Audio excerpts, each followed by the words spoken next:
السلام علیکم ورحمۃ اللہ تعالی وبرکاتہ۔ جماعت ثانیہ میں زیر تعلیم تمام طالبات،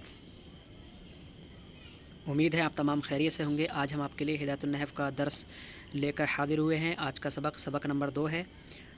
پہلے سبق میں مصنف علیہ رحمہ نے اللہ تبارک و تعالیٰ کی حمد اور نبی صلی اللہ علیہ وسلم اور ان کے آل و اصحاب پر درود و سلام کے بعد کہا تھا اس کتاب کے متعلق سرسری طور پر کہ یہ جو کتاب ہے علم نحو میں ہے، اور اس میں نے علم نحو کے ضروری اور اہم مسائل کو قافیہ کی طرز پر ترتیب دیا ہے۔ باب اور فصل کے اعتبار سے اس کتاب کے اندر واضح عبارتیں ہیں، اور مصنف نے کہا تھا کہ ہم نے اس کتاب کے اندر ہر ایک مسائل کے تحت مثالیں پیش کی ہیں، اور اس کتاب کے اندر ہم نے دلیلیں اور علتیں بیان نہیں کی تاکہ مسائل نحو کو سمجھنے والے ابتدائی طالب علم کا ذہن تشویش کا شکار نہ ہو۔ اور مصنف کہہ رہے تھے کہ سمیتہ بہدایۃ النحو، اس کتاب کا نام جو میں نے رکھا ہے وہ ہدایت النحو رکھا ہے۔ کیوں؟ اس لیے کہ رجاء ان یہدی اللہ تعالیٰ بہ الطالبین، اللہ تبارک و تعالیٰ کی بارگاہ میں اس امید کو لیتے ہوئے، اس امید کے اعتبار سے، اس امید کی وجہ سے کہ اللہ تبارک و تعالیٰ کاش ہدایت دے سکے اس کتاب کو پڑھنے والے طالب علم کو مسائل نحو کی جانب۔ اور مصنف کہہ رہے ہیں کہ میں نے اس کتاب کو جو ترتیب دیا ہے ایک مقدمہ اور 3 قسموں پر ترتیب دیا ہے۔ تو اس کتاب کی جو ترتیب ہے یاد رہے کہ اس کتاب کی ترتیب ایک مقدمہ اور 3 اقسام پر ہے۔ تو چلیے شروع کرتے ہیں آج کا سبق۔ بسم اللہ الرحمن الرحیم۔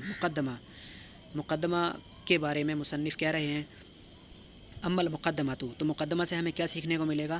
ففی المبادی التی یجب تقدیمها لتوقف المسائل علیہا وفیہا فصول ثلاثۃ، چونکہ مصنف نے کہا تھا کہ ہم اس کتاب کو ایک مقدمہ اور 3 قسموں پر ترتیب دیں گے، تو سب سے پہلے یہاں پر مقدمہ لکھا ہوا ہے، اور مقدمہ کے اندر ہمیں کیا سیکھنے کو ملے گا؟ تو مصنف بتا رہے ہیں اما المقدمۃ، رہا مقدمہ، ففی، تو یہ مقدمہ المبادی التی، ففی المبادی التی یجب تقدیمها، یہ ان شروعاتی مسائل کے بارے میں ہے کہ جن کا پہلے جاننا بہت ضروری ہے، یجب تقدیمها، جن کا پہلے ذکر کرنا یا تو جن کا پہلے جاننا طالب علم کے لیے بہت ضروری ہے، لتوقفی المسائل علیہا، کیونکہ آگے آنے والے جو مسائل ہیں اس پر موقوف ہیں، لتوقفی المسائل علیہا، مسائل کا ان پر موقوف ہونے کی وجہ سے، یعنی علم نحو کے جو ضروری اور اہم مسائل ہیں ان مسائل کا توقف، ان مسائل کا سمجھنا جو موقوف ہے وہ انہی شروعاتی اور بنیادی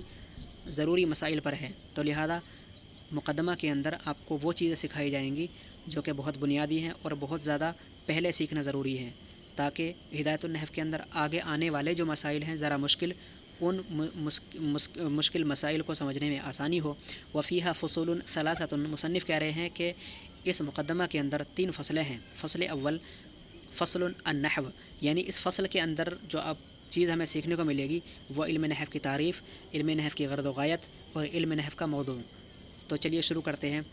علم نحو کی تعریف، علم باصول، علم نحو ایک اصول کا جاننا ہے، یعنی سادے الفاظ میں آپ یہ کہیں کہ علم نحو علم باصول ایک اصول ہے، یعرف بہا، جس اصول کے ذریعے پتہ لگ جاتی ہیں یا جانی جاتی ہیں، احوال اواخر الکلم الثلاثہ، کلمہ کی تینوں آخری حالتیں، یعنی علم نحو ایک ایسا اصول ہے کہ جس کے ذریعے پتہ لگ جاتی ہیں تینوں کلمہ کی آخری حالتیں۔ کلمہ کی جو 3 قسمیں ہیں، اسم، فعل، حرف، تو ان اسم، فعل اور حرف کی آخری حالتیں پتہ لگ جاتی ہیں من حیث الاعراب والبنائی، معرب اور مبنی ہونے کے اعتبار سے، یعنی کہ مبنی اور معرب ہونے کے اعتبار سے تینوں کلمہ کی جو آخری حالتیں ہیں معرب اور مبنی ہونے کے اعتبار سے وہ تینوں حالتیں پتہ لگ جاتی ہیں۔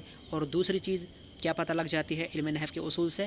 وکیفیت، اور دوسری چیز کیفیت و ترکیبی بعضھا مع بعض، ان تینوں کلمہ کو آپس میں ترکیب کرنے کی کیفیت، یعنی اسم، فعل اور حرف کو آپس میں کس طریقے سے ترتیب دیا جائے اور کس طریقے سے ان کی ترکیب کی جائے، اس کی کیفیت پتہ لگ جاتی ہے علم نحو کے اندر۔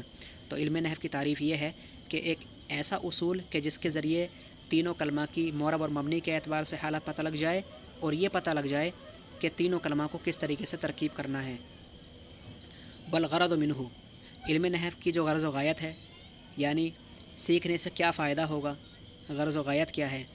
تو صیانت الذہن، بڑا فائدہ علم نحو کا یہ ہے، صیانت الذہن عن الخطأ اللفظی فی کلام العرب، صیانت الذہن، ذہن کا بچ جانا ہے، عن الخطأ اللفظی فی کلام العرب، کلام عرب میں لفظی غلطی سے، کلام عرب میں لفظی غلطی سے ذہن کا بچنا علم نحو کی غرض ہے، علم نحو کا مقصد ہے۔ علم نحو کا جو مقصد ہے وہ یہ ہے کہ علم نحو کو پڑھنے والا شخص یا جو اس کو پڑھ لے، اس کو سمجھ لے، وہ شخص کبھی بھی کلام عرب کے اندر لفظی غلطی کا شکار نہیں ہو سکتا، وہ اس سے بچ جاتا ہے۔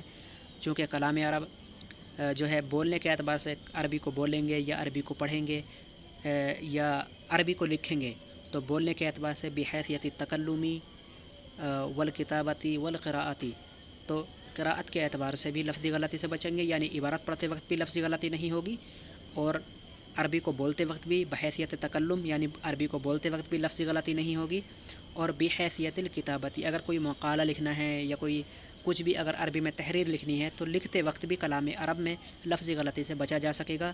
یہ تبھی ممکن ہوگا جب علم نحو کو پڑھ لیا جائے گا۔ اور آگے بتا رہے ہیں مصنف وموضوعہ الکلمۃ والکلام، کہ علم نحو کا جو موضوع ہے وہ کلمہ اور کلام ہے، یعنی علم نحو کے اندر جو بنیادی طور پر بات کی جائے گی وہ کلمہ اور کلام سے ہی ہوگی ریلیٹڈ، جتنی بھی باتیں ہوں گی اس کا تعلق کہیں نہ کہیں کلمہ اور کلام سے ہی ہوگا۔ تو لہذا علم نحو کا جو موضوع ہے شروع سے لے کے آخر تک علم نحو کے اندر جو بحث کی جاتی ہے وہ صرف کلمہ اور کلام کو ہی لے کر کی جاتی ہے۔ تو یہ متن کی عبارتیں ہیں، کل انشاءاللہ پیراگراف نمبر 2 پڑھیں گے، فصل نمبر 2۔ تو آج اتنا کافی ہے۔ اللہ تبارک و تعالیٰ کی بارگاہ میں دعا ہے کہ اللہ تبارک و تعالیٰ ہمیں مسائل نحو کو سمجھنے کی توفیق عطا فرمائے، اس نیت کے ساتھ کہ ہم قرآن و حدیث کو سمجھیں گے، اور لغت اہل جنہ العربی، عربی جو جنت میں رہنے والے جنتیوں کی زبان ہے، اس زبان کو ہم سیکھیں گے۔ اس نیت سے ہم علم نحو کو پڑھتے ہیں، تو اللہ تبارک و تعالیٰ سے مزید توفیق کی دعا ہے۔ آپ تمام بچیوں سے دعا کی درخواست ہے۔ آج کے لیے اتنا کافی ہے۔ السلام علیکم ورحمۃ اللہ تعالیٰ وبرکاتہ۔